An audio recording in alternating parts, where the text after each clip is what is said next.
제가 1절 읽겠습니다. 범사에 기한이 있고 천하 만사가 다 때가 있나니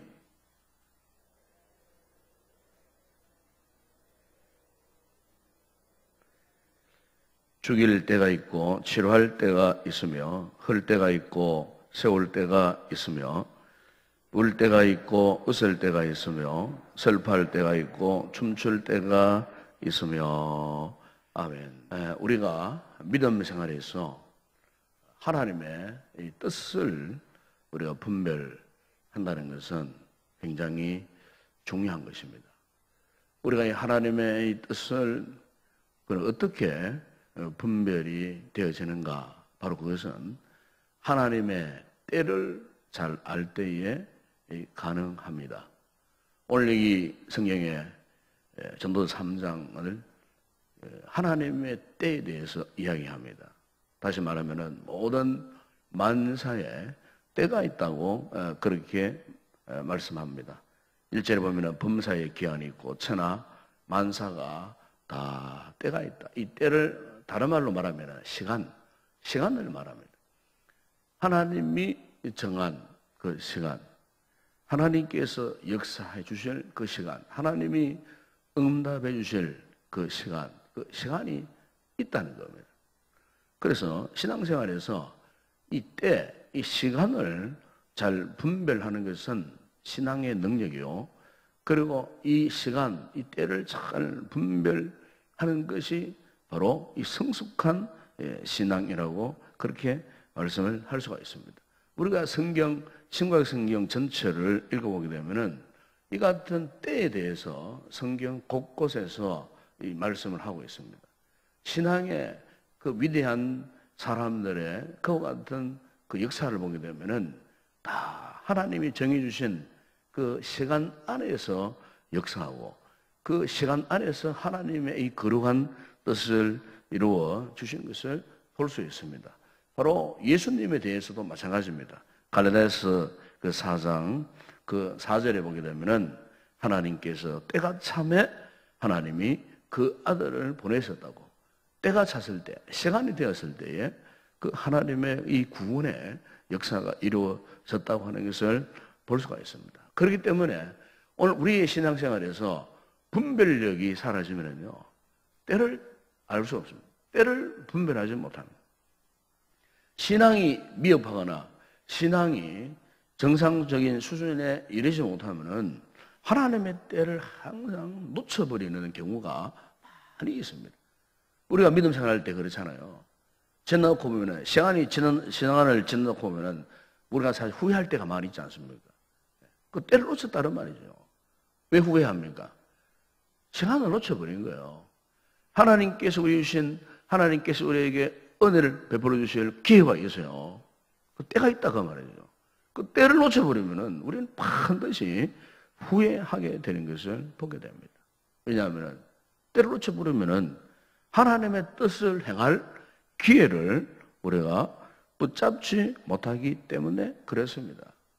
그렇기 때문에 깨어있는 성도들은, 영적인 분별력을 가지고 있는 성도들은 항상 이 때를 잘 분별하는 것이 이 신앙의 지혜라고 그렇게 말할 수가 있겠습니다. 우리가 구약 이스라엘 백성들이 그들이 삶을 살아오는 그 과정을 보게 되면은 심지어 하나님께서 그들을 먹이시는 양식까지도 때를 따라서 달랐다는 겁니다. 이를테면 이스라엘 백성들이 애굽 생활할 때, 애굽 생활했을 때, 애굽의 이 종 노예가 되어갖고 430년 동안 그들이 애굽에서 삶을 살 때는 하나님께 어떠했습니까?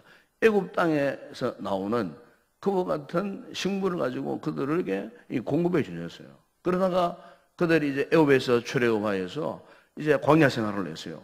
광야 생활을 했을 때는 하나님께서 하늘에 신령한 만나를 통해 갖고 그들을 40년 동안 먹여 주셨어요. 이제 그들이 광야를 지나서 가나안 땅에 들어갔어요. 근데 가나안 땅에 들어갔을 때는 그 가나안의 그 모든 소상, 그동안 그들을 먹이셨던 만나를 거치게 하시고 가나안 땅에서 나오는 그들이 수고하고 애쓰고 땀 흘려서 농사지은 그와 같은 가나안 땅의 소산물을 가지고 그들을 먹여주셨던 것을 볼 수가 있습니다. 이렇게 그들이 먹는 그 음식물 주산도 다 때가 있었다는 거죠. 애굽 시절에, 광야 시절에, 그리고 가나안 땅에 있어서 이 모든 시절마다 하나님께서 그들에게 베푸시는 식물의 종류가 달랐던 것을 우리는 볼 수가 있습니다.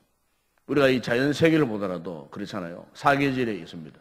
특히 우리나라 같은 경우에는 이 사계절이 뚜렷하게 있는 그런 나라가 아닙니까? 그런데 계절마다 어떻습니까? 계절마다 열매가 다 달라요. 그래서 계절마다 맺혀지는 그 열매가 가장 영양가가 있는 거예요. 요즘에는 뭐 수입산 그런 열매들이 많이 있지만 사실은 이 땅에서 생산되어진 때를 따라서 공급되어지는 그 열매만큼 더 맛있는 열매가 없고 영양가가 있는 열매가 없는 것입니다. 하나님께서 이렇게 그 모든 계절을 통하였고 철저히 이렇게 때를 따라 갖고 맺게 하시고 그리고 그 때를 따라서 먹게 하시고 열매가 있다는 거죠.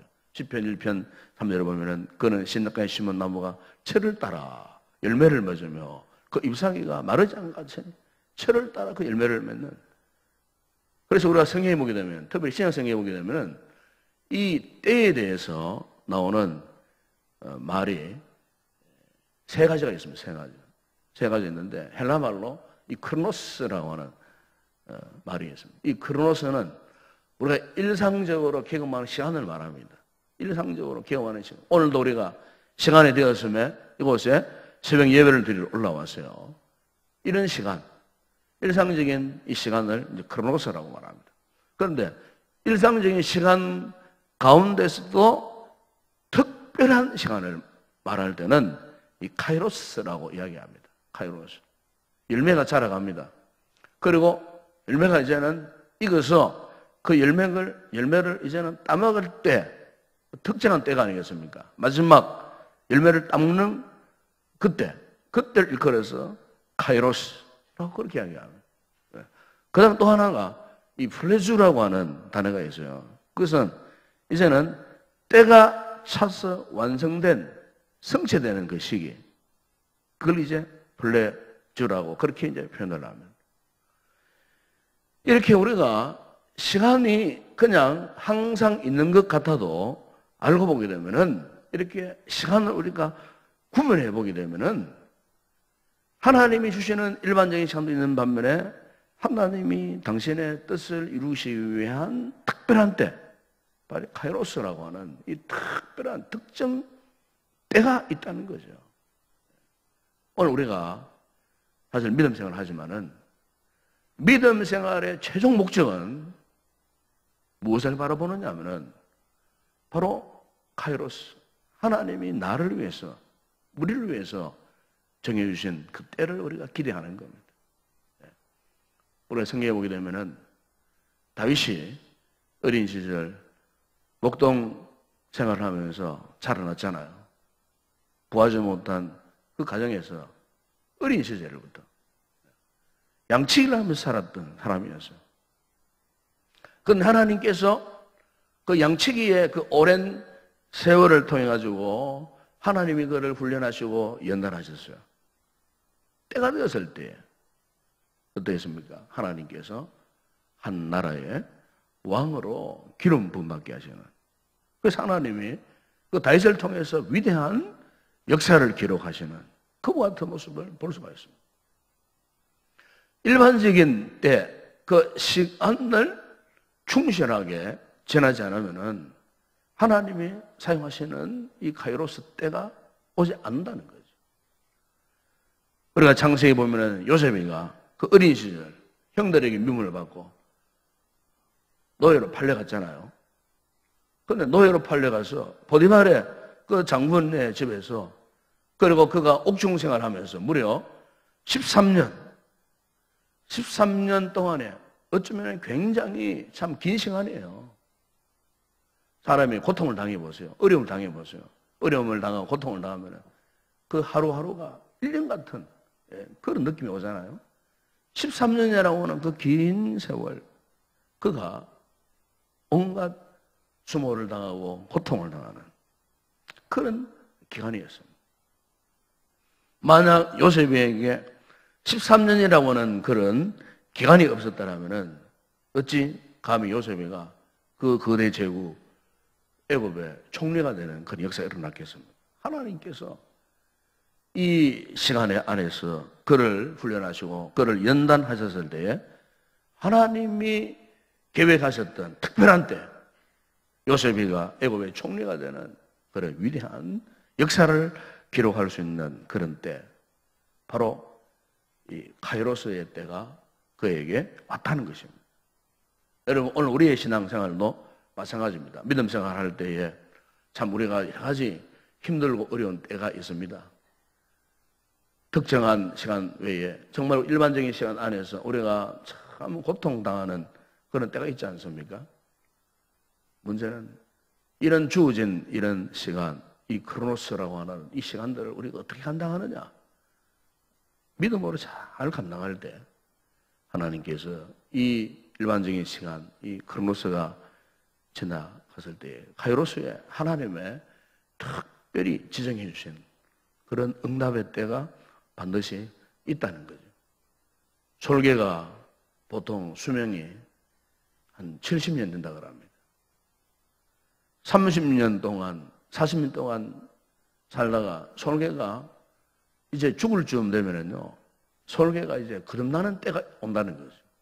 부리가 이제 새로운 것들로 교체되어지고, 발톱이 새로운 것들로 교체되어지고, 깃털이 새로운 깃털로 교체되어지면은 바로 그때부터 이 솔개가 새로 거듭나가지고 30년, 40년을 더 산다는 거죠. 지금까지 살아오는 연수만큼 또 더 산다는 거예요. 그래서 이 솔개가 무려 수명이 70년 이상 되는 그런 수명을 지니고 있다는 거죠. 때가 비었을 때예요. 그 때를 통해 갖고 거듭나 새롭게 변모될 때에 다시 한번 그 생명을 연장시키는 그런 놀라운 역사가 일어난다는 것입니다. 사랑하는 여러분, 오늘 우리의 신앙생활에서도 마찬가지입니다. 우리가 하루하루를 살아갈 때 때로는 힘들고 어려운 그런 상황을 만날 때가 있습니다. 그러나 그 시간도 결국은 하나님이 우리를 위해서 허락하시는 시간인 것입니다. 사도 바울이 갈라디아서 6장 9절에서 그래서 말씀한 바가 있지 않습니까? 우리가 선을 행하되 낙심하지 말되니 포기하지 않으면 때가 이름에 거두리라. 선을 행하다가 결코 낙심하지 말라는 것입니다. 다시 말하면 믿음 생활하면서 여러 여러 가지 힘들고 어려운 역경, 환난을 당할 때 절대로 낙심하지 말라. 때가 되면 다 거둔다고 말씀합니다. 시편 120편 6절에 보면은 울며 씨를 뿌려 나가는 자는 반드시 기쁨으로 그 곡식단을 가지고 돌아오리라. 때가 있다는 거죠. 오늘 이 아침에 이 말씀을 통해서 하나님이 나를 위하여, 오늘 우리를 위하여 이 정해주신 이 시간, 이 시대를 우리가 어떻게 누리고 어떻게 잘 감당할 수 있을까? 여러분, 이것이 바로 오늘 우리의 신앙생활에서 주어진 주님의 과제요. 이 때를 잘 누릴 때, 이 때를 잘 관리할 때에, 이 시간을 우리가 잘 관리할 때에 하나님께서 특별히 우리에게 응답하시는 그런 때가 있다는 사실을 알고, 비록 우리의 삶이 힘들고 어렵고 고통스러운 순간이 온다 할지라도 이 때를 연단하고 훈련 삼아 우리가 다시 한번 거듭날 때에 하나님의 위대한 응답의 역사가 우리 모두에게 임하게 되는 줄로 믿습니다. 기도하겠습니다. 거룩하신 아버지 하나님, 감사합니다. 참으로 우리의 삶을 살아갈 때에 우리의 생명이 붙어있는 한 우리는 이 시간을 벗어나서 살 수 없고, 특별히 하나님께서 우리를 위하여 계획하신 이 때를 벗어나서는 살 수 없습니다. 아버지 하나님, 우리가 영적으로 깨어있을 때는 우리가 감당하고 우리가 경험하는 이 때 안에 하나님의 역사를 분별하는 능력이 생기지만, 아버지, 우리의 믿음이 때로는 퇴락하고 우리의 믿음의 수준이 주님이 원하시는 수준으로 오르지 못할 때 우리는 한없는 또 절망 가운데 놓여질 때가 있습니다. 아버지 하나님, 범사가 다 기한이 있고 범사가 다 주의 때가 있다는 오늘의 이 말씀을 우리가 기억하고, 비록 현재의 삶이 때로는 힘들고 어렵고 역경 속에 있다 할지라도, 그러나 오늘 내가 만나는 역경의 때를 주장하시는 하나님의 손길이 입을 믿을 때에 반드시 하나님께서 응답하시는 응답의 때가 있다는 사실을 알고 우리가 이 때를 향하여 기대하고 소망하면서 오늘도 믿음으로 역사하여 믿음 생활에 승리하는 귀한 성도들이 되어줄 수 있도록 은혜를 베풀어 주시옵소서.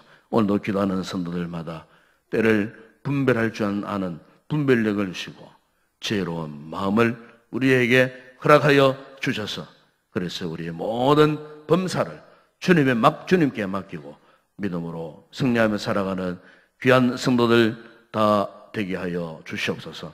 오늘도 우리에게 주어진 시간 최선을 다해서 살기를 원합니다. 믿음으로 살기를 원합니다. 승리하는 모든 성도들 다 되게 하여 주시옵소서. 예수님의 이름으로 기도드리옵나이다. 아멘.